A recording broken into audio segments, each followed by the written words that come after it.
This is a 610 for the San Francisco store with a standard San Francisco Mollusk olive green. The medium thin foil on this one, maybe start making them just a little thinner than they have been.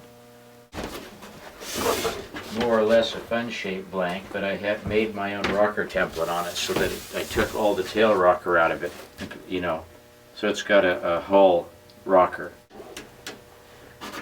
White point's 3.5 ahead of center.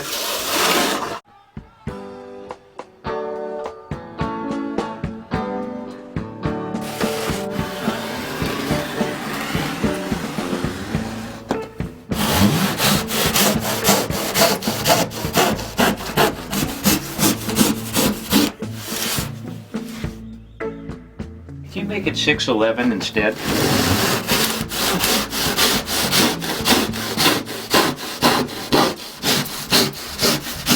It has to have a vertical cut because the apex of the rail has to be dead vertical where it transitions from the deck down to the bottom. So if you get the saw on any kind of an angle, you can never get a proper rail.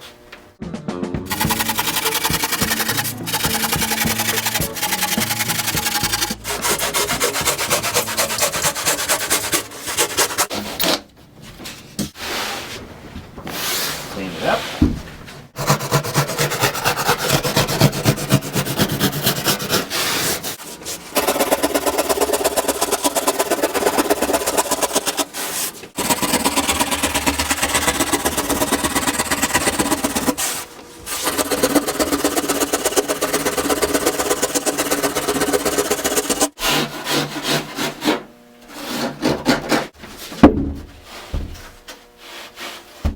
So the bottom is going to be getting the rocker finished and then cutting in my hull, which is forward of the tail. It'll be flat in the tail and rolled as you move forward, so that the peak of the hull basically is here. Because when you're surfing, your back foot's here at the beginning of the hull. It's flat behind you with a little bit of lift going back behind the fin, so that your forward foot's here, right about where the hull peaks, and that gives you this really great feeling of back here where it's flat underneath your back foot. You get a lot of drive, but forward you feel all that roll as you're carving and rolling through the water and carving from one rail to the other. So that's basically the way you would set up a hull, and then it flattens out more or less through the nose again, so that you've got a little bit of planing as the water enters. It gives you a little bit of lift. So that's the basic idea, and of course your template's the most parallel right here where the hull peaks, so that the board rolls and then it runs on this parallel piece of the outline.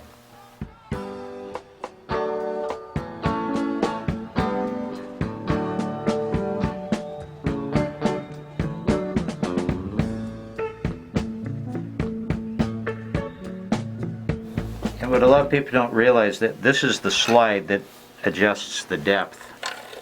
That's your 1/8 of an inch. But these are made so that they're very loose, so that while you're walking back and forth, you're actually moving it all the time. So even though the planer, you never want the planer to leave the board because of the weight of it. It's 10 pounds. So you just leave it set there, but you can close it down to a 0 cut. So you can let it sit there and run, and it's not doing anything unless you open this up. So when you're thinning it like that, you just put it wide open and, you know, just take an entire layer off.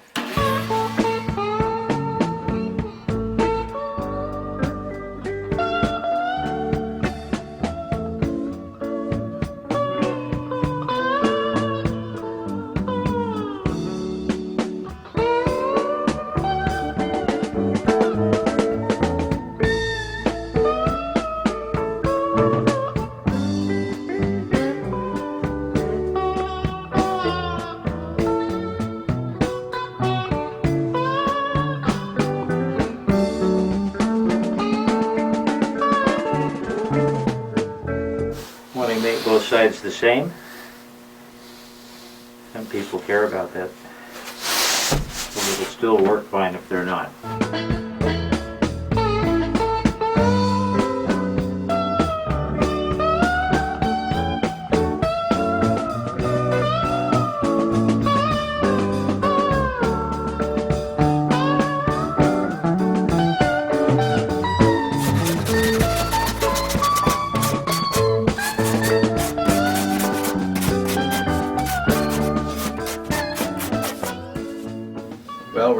bottom. Got the bottom edge of the rail cut in. The whole bottom's done. So next is the foil. Typically the blanks are, too thick from here to here. You always want to have your thickest part of your board behind center, which is where the bulk, your trunk of your body is basically here. That's your thickest part of the surfboard is always here. Then it drops away at the tail, which gives you an S deck as you drop it down to thin it out. You scoop it out forward to keep the thinness there. Because if you have too much weight ahead of center, the boards become very stiff. They're not responsive at all. You want that nose to be light so that you can throw it wherever you want. You want all the bulk back here.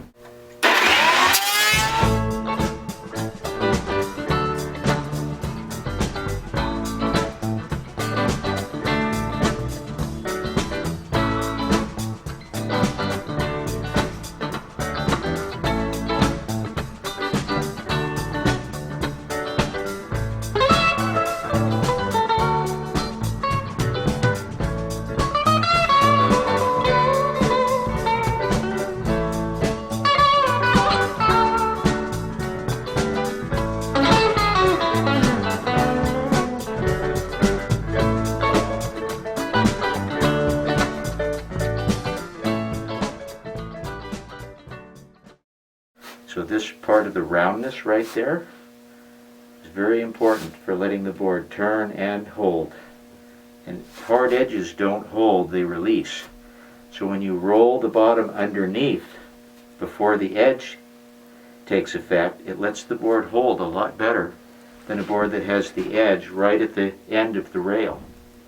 Those will let go a lot easier.